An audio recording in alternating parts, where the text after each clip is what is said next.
All right, Dad, welcome back to the scene of the crime.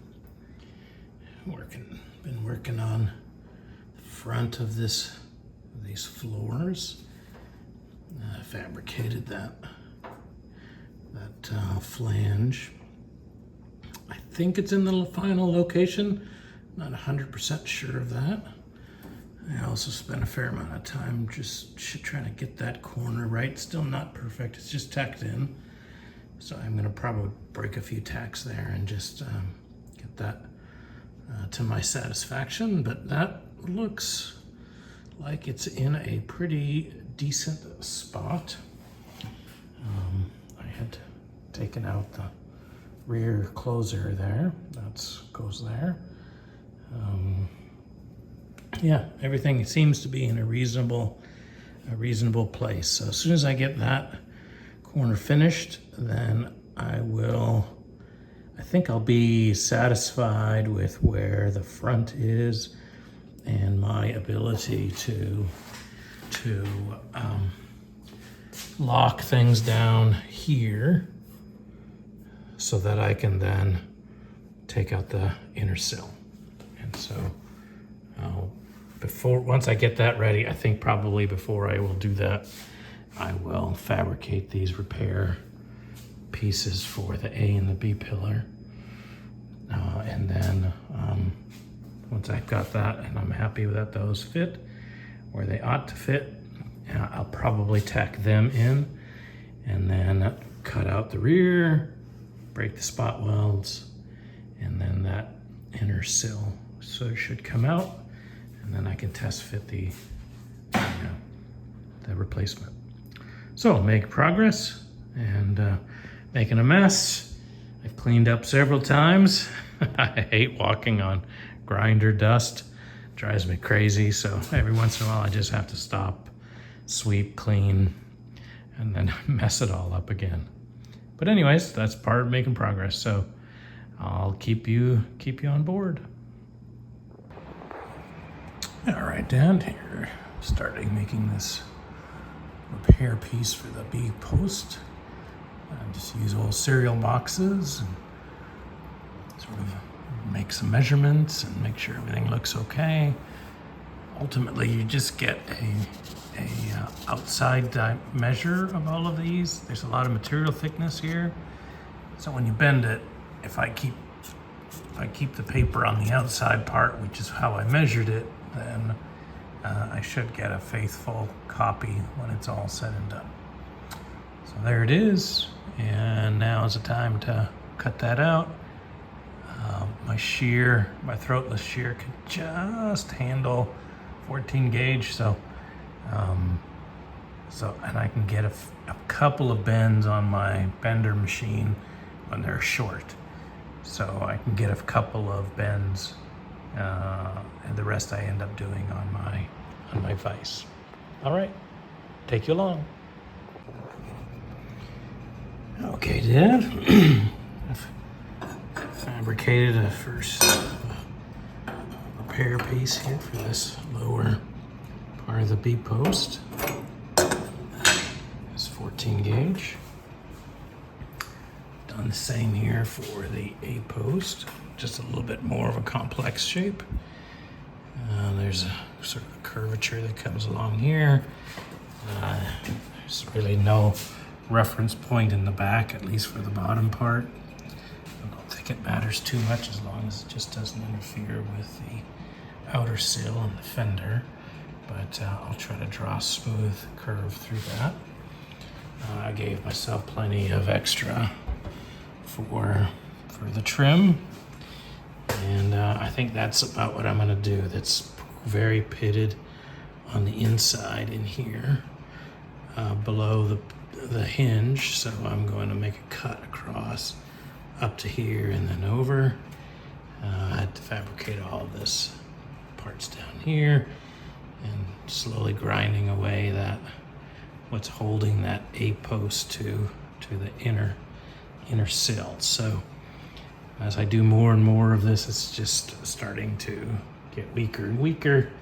I'm still got a little bit of meat left in here, but not much. It's pretty holy. I got plenty over here on the back, so I'm not worried about that getting structurally unsound.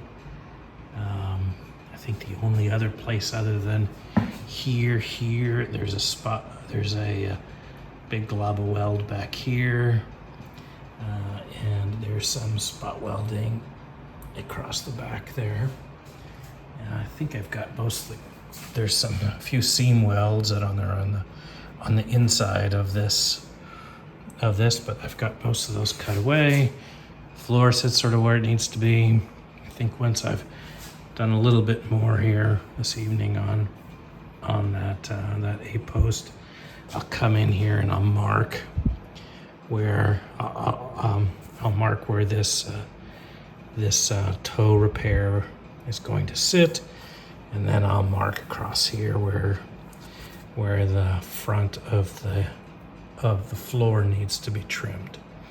I know it's not going to go forward or backwards very much since it's now lined up in with the bolt holes on the outriggers. So that looks like that's more or less gonna not change very much. So I feel like I'm getting pretty close here to making that cut.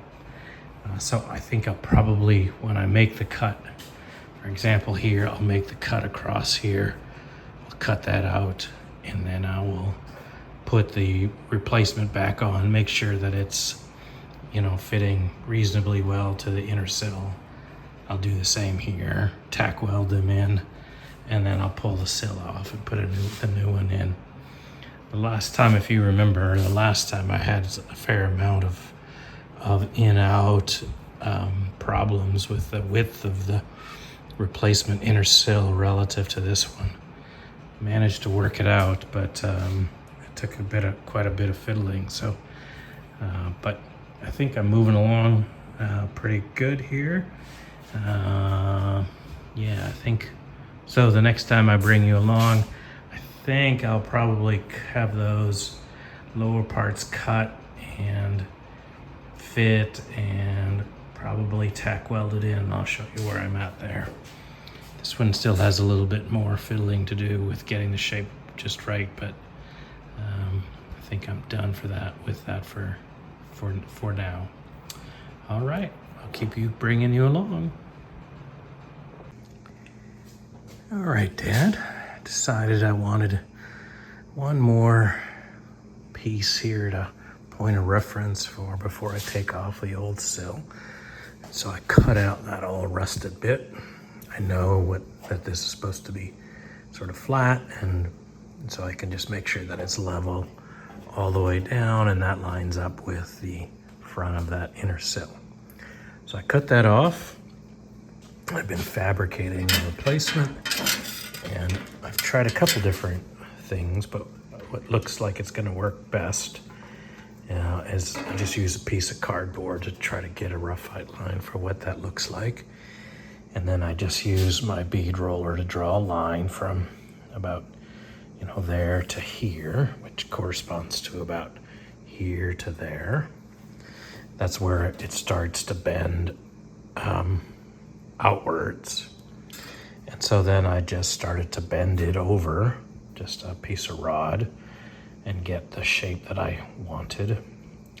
And then I just put it on the sandbag and started to pound on the back side here to curl it back up. So you can see that's sort of the shape that it's at right now. Okay, and so that fits here, just more or less like that. I kept it long, and you can sort of just barely make out there how it's long by about 1/2 inch all the way across. So what I'm going to do now that I'm close, is I'm going to go and trim. Just keep trimming back that edge until I start to sneak up on this edge here. And when I'm close enough, I can just get it under, then I'll score a line, cut it, and then be able to just tack weld it in. So I think that's gonna work. I tried it another way and it gets too distorted when I do it that way. You know, it's slightly distorted this way. You can sort of see because you can't help but have it distorted since you're only bending and stretching one side of it. But once I put a fold in it right here and then another fold here as it wraps around the inner sill here, that will straighten a lot of that out, and then I'll just hopefully just be able to hammer and dolly it to something reasonably flat and usable. So that's my shot at making this piece, and I told you that I'm gonna do it in two pieces. I'm gonna do this piece and I'm gonna do this piece down in here as needed. So, but for now, I wanted to get this in so that I could line it up. You can see these line up fairly closely, and so if I have that all the way across the bottom, then I know that I need to align the inner sill when I pop it in there with that. And after that, I think I'll be ready to make some cuts and remove these old pieces. So wish me luck. Okay, Dad, there's a couple hours of beating and shaping. Get this shape. Get ready to tack that in. I think that'll be good because now I know I've got it shaped up so that I've got just about the right gap between the bottom of this flange here and the top of the sill, and then it just sort of curls over and wraps around that. So any water that comes down the side here ends up sort of wicking over the top of the sill and out. So I think that's good there, and so I'll probably go in, have a little lunch, come back and tack that in, and then move forward. All right, there it is tacked in. So now it's ready to close up as needed. Okay, Dad, this is mostly for me, but just cut the last bit of the bottom of this A-pillar where it meets the sill. As soon as I cut it, it flexed out about almost 1/4 of an inch.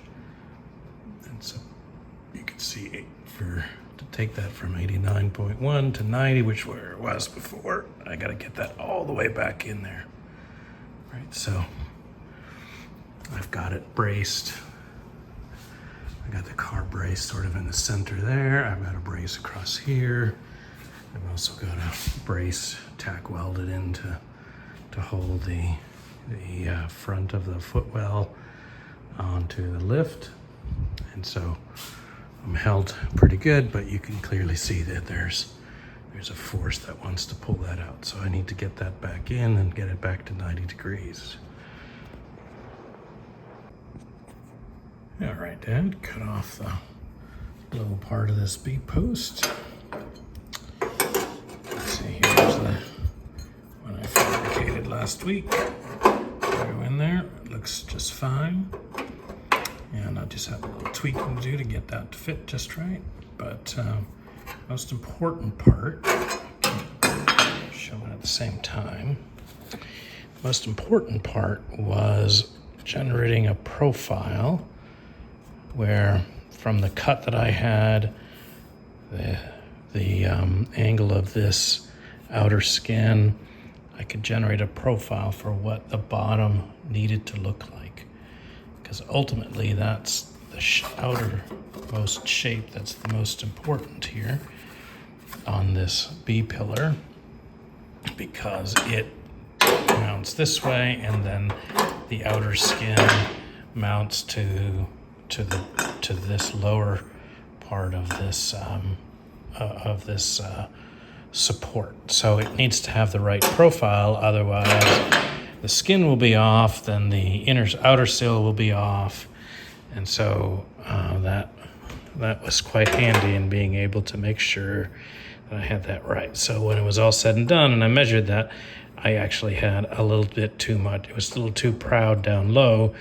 And so I just beat on it and get that into shape. So this point, I think I'm close enough here to warrant going forward. So just a little tiny progress after work today. Talk to you later. Okay, Dad. That old rusty piece of metal is gone, and I just put in the new sill for the first time. Bit of a fight to get it in there. Right now it's just a little bit too far forward. Not very much, maybe 1/8 of an inch, maybe 3/16. It's not perfectly square this way yet, but it's not all bolted down. I need a little more space. I need to move this back a little bit because that piece at the back there needs to spot well to these little wings. Can't get it all sort of where it needs to be. I still have to make some clearance here and on the other side. And I'll probably have to auger those holes in the back there a little bit to get that to come back out. But there it is. First time without all that Swiss cheese.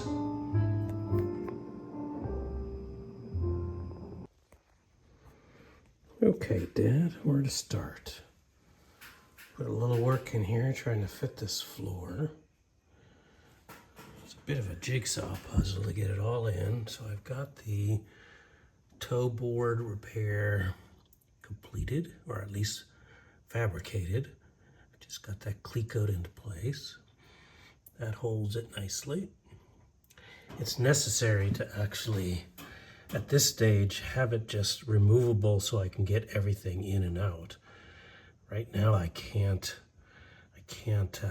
have that toe board there and slide the floor in because it only goes so far on the front end, and then on the back end, now I have to drop it in underneath this lip here. So if I have the toe board out, then I can slide it forward, then drive it back underneath here, and then I put the toe board in. It comes in from the side in a big hole. So, but all in all, it is looking like it's in a good place. The front bolt holes align just about perfectly. The rear bolt holes are off kilter a bit, so I'll have to auger those out a little bit.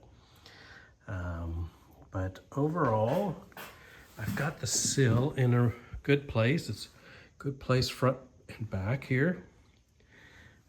The B post fits on there nicely. I've got the fabrication done. It just needs to be welded in. But again, I can't weld those A and B post bottoms because I need those off to be able to get the sill on and off. And I have a few things I need to do on the sill yet.